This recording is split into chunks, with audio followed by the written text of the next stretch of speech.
자, 34에서 37번 현대소설 윤흥길의 아이젠하워에게 보내는 멧돼지를 분석하겠습니다. 문제 먼저 보면 윗글에 대한 설명, 그리고 윗글을 알 수 있는 내용이 아닌 것은, 자, 34하고 35번은요 맨 나중에 풀 문제입니다. 자, 포인트 문제가 있네요. 기억에 대한 이해, 자, 그 다음에 해설서 이렇게 되어 있죠.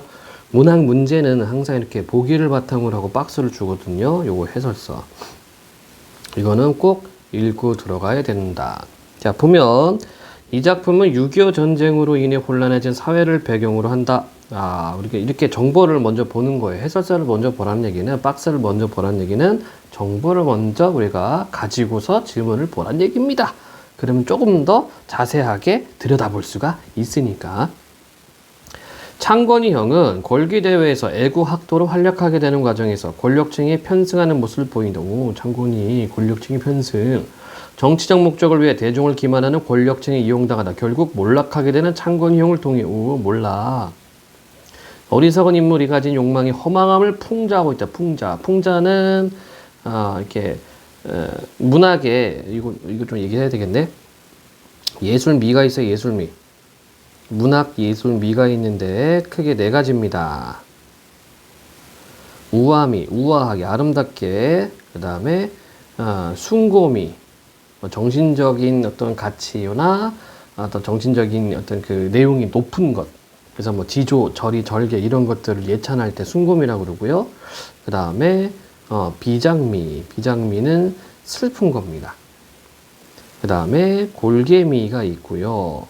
골개미가 웃음인데, 웃음은 두 가지 방식으로 나와요. 여기서 얘기하는 풍자와 해학. 풍자는 상대방을 비판적으로 비웃는 겁니다. 비판적으로 웃음거리로 만드는 게 풍자고, 해학은 그냥 재미를 위해서, 재미있는 부분, 이걸 해학이라고 그래요. 그래서 우아미, 숭고미, 비장미, 골개미. 그중에서 골개미는 풍자와 해학. 자, 또 계속 보면, 그리고 골기대회에서 벌어지는 일을 제대로 이해하지 못하는 어린 나를, 자, 1인칭이군요. 어린 나를 통해 골기대회가 희화화된다. 그러니까 이게 풍자란 얘기지. 풍자. 자, 그럼 질문 보도록 해봅시다. 소설을 분석하는 틀은 뭐 간단해요. 그러니까 서술상 특징을 잡아가면서 보면 됩니다. 서술상 특징을 잡아라. 먼저 인칭을 잡아라. 시점 잡으라는 얘기입니다. 지금 1인칭 나와 있죠. 그쵸?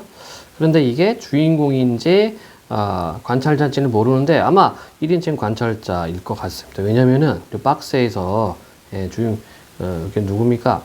이름 까먹었다. 창건이. 예. 창건이 어떤 행위에 좀 이렇게 주가 되기 때문에 아마 1인칭 관찰자가 아닐까 싶네요. 이때 1인칭 관찰자는 어린 나. 그리고 여러분들 묘사 부분을 체크를 해줘야 돼.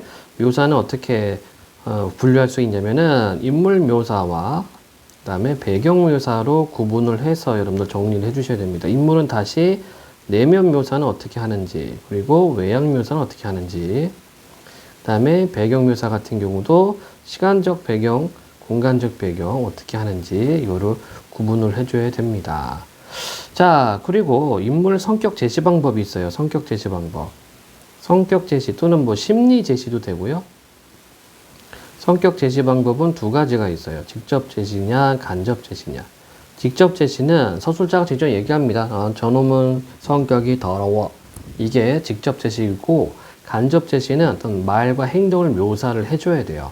그래서 간접 제시를 극적 제시라고도 표현합니다. 직접 제시는 분석적 제시라고도 합니다. 극적 제시를 다른 말로 보여주기라는 말을 써요. 보여주기. 분석적 제시는 말하기. 이건 다 문학 용어입니다. 문학 용어. 문학 용어들은 여러분들 반드시 공부를 해놔야 되겠다. 자, 그러면 볼까요? 요 틀대로, 요런 틀대로 여러분들이 질문을 봐주면 돼요. 정보를 뽑아내는 거기 때문에. 뽑은 줄거리. 국민학교 2학년생인 나는 1인칭 걸구대 걸기대회가 열릴 때마다 멧돼지를 서너 마리씩 미국 대통령이나 유엔 사무총장과 같은 외국 귀인들에게 보낸다는 것을 알고 의아해한다. 오. 어린 소견에 도무지 알다가도 모를 노릇이었다. 그런 식으로 마구 보내주다가는 오래지 않아 나라는 멧돼지는 깡그리 씨가 말을 파니었다. 그렇잖아도 가뜩이나 육고기가 부족한 가난뱅이 나라에서 서양 부자 나라의 지체 높은 양반들한테 뭐 때문에 툭하면 그 귀한 멧돼지를 보낸단 말인가? 또 보낸다면 그 멀고 먼 나라까지 무슨 수로?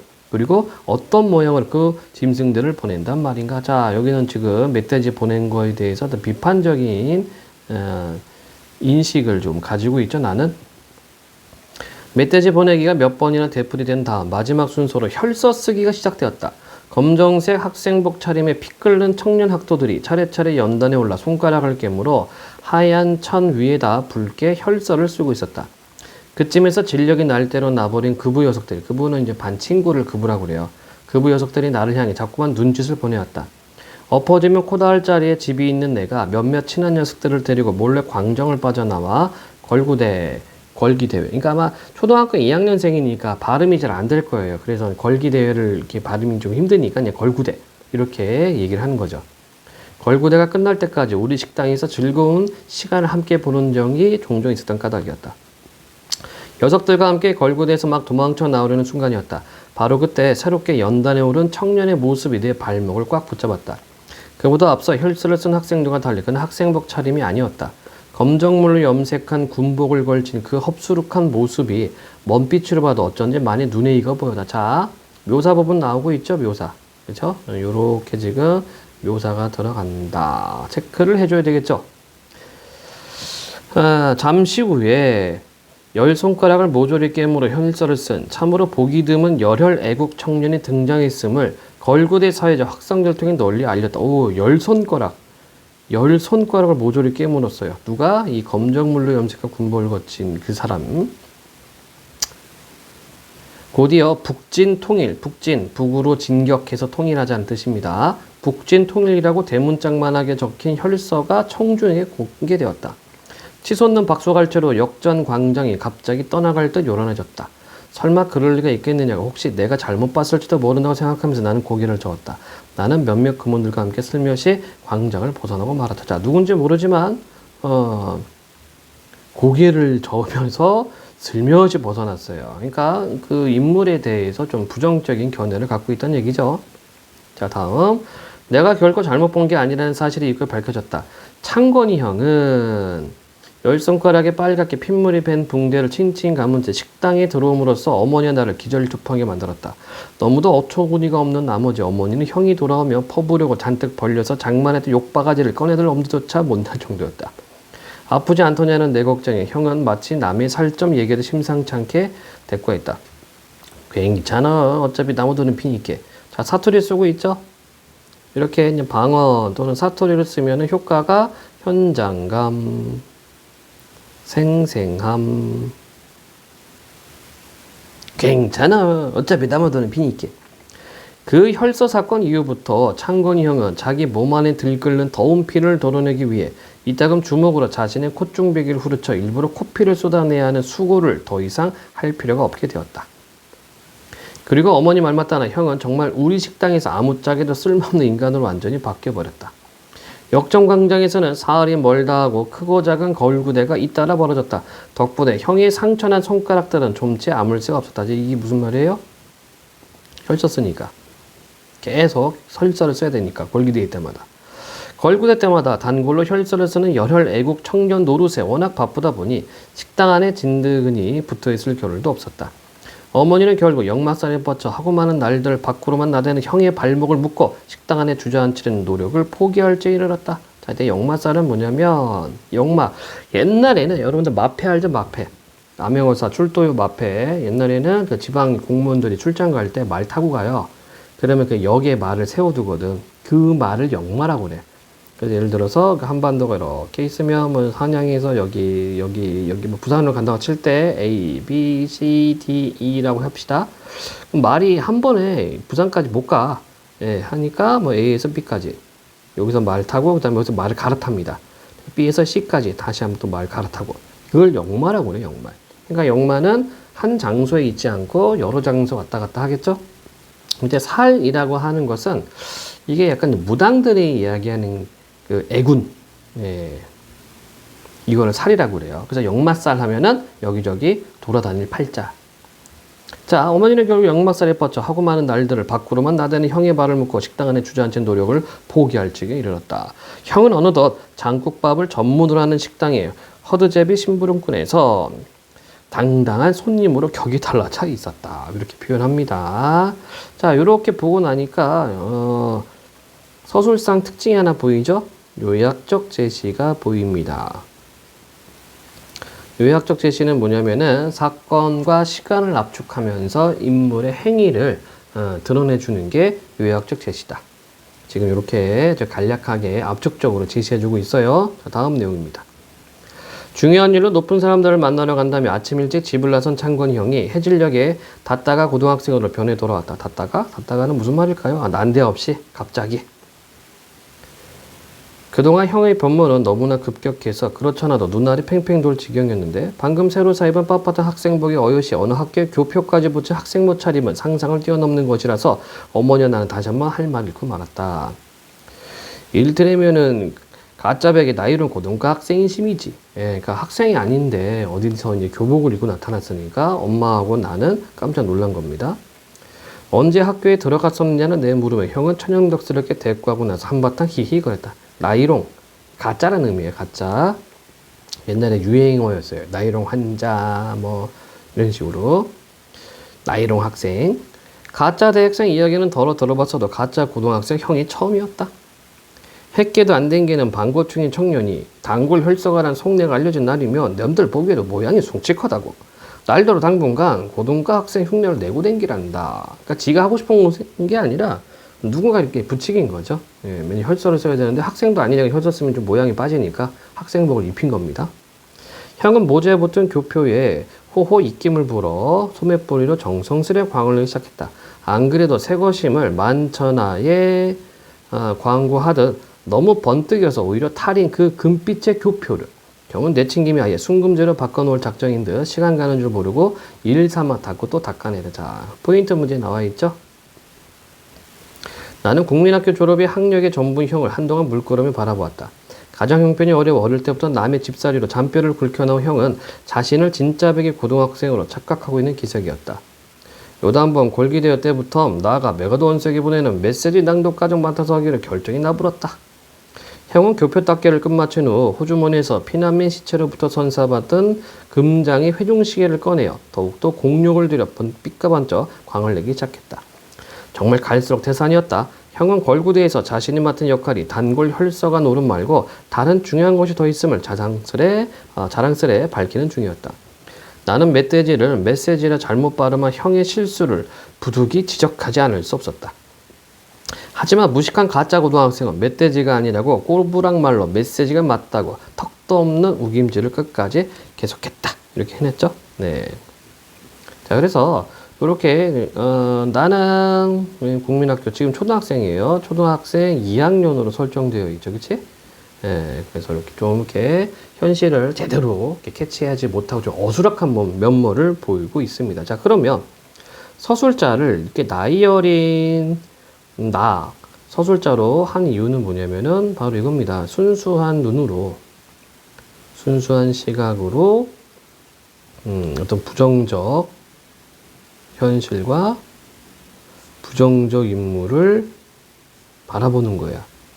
이랬을 때 효과가 더 배가가 됩니다. 더 좀 이렇게 뭐랄까 부각시키는 그런 효과가 있어요. 중량. 창건이 형의 마지막 활약상은 그리 오래 지속되지 못했다. 그날도 형은 군산으로 원정을 떠나 적성중립국 간시의원들의 추방을 요구하는 시위대에 선두에 섰다.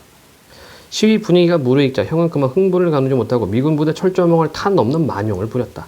바로 그때 경비병들이 송아지 많은 셰퍼드를 풀어놓았다.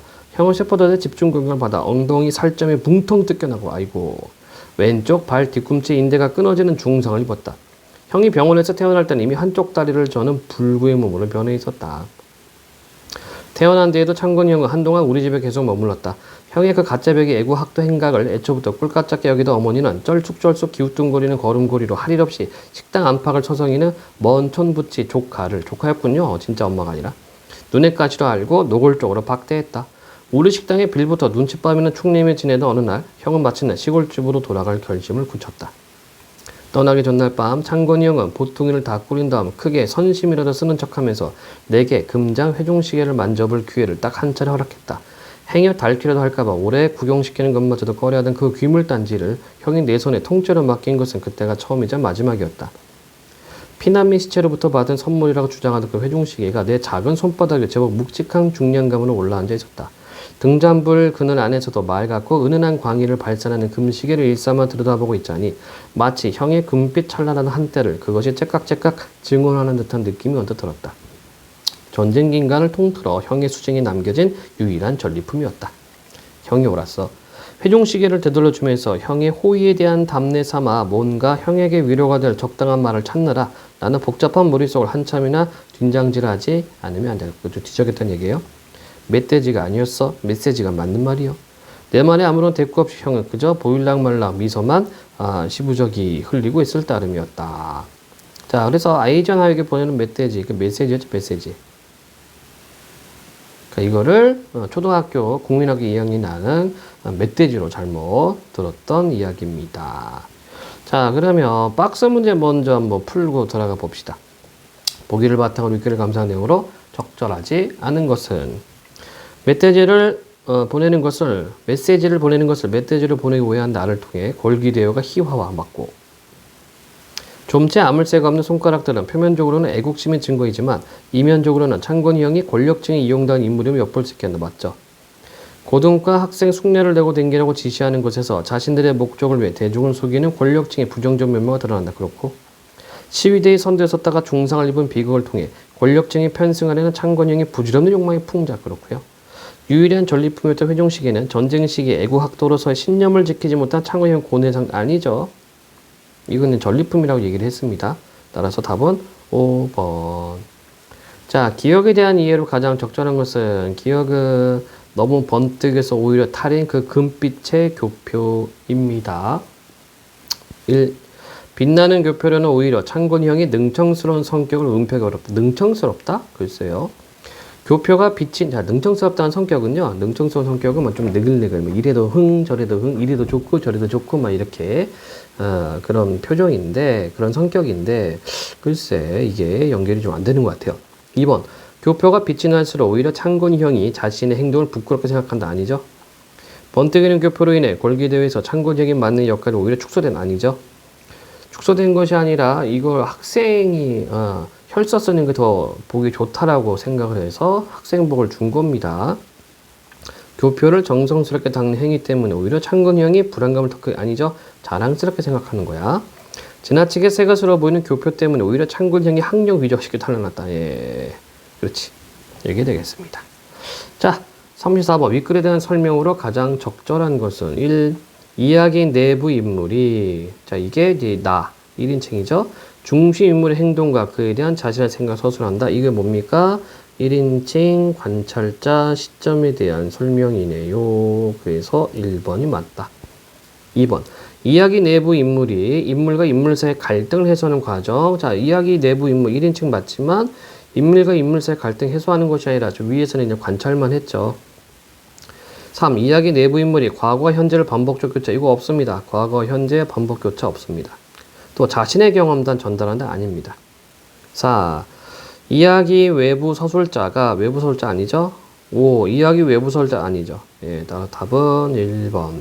그래서 여러분들이 이 시점에 대한 것을 공부가 되어 있어야 됩니다. 그 기본 개념입니다. 시점. 1인칭과 3인칭 예, 인칭과 관련된 것 소설의 인칭과 관련된 거 반드시 공부를 하셔야 돼요.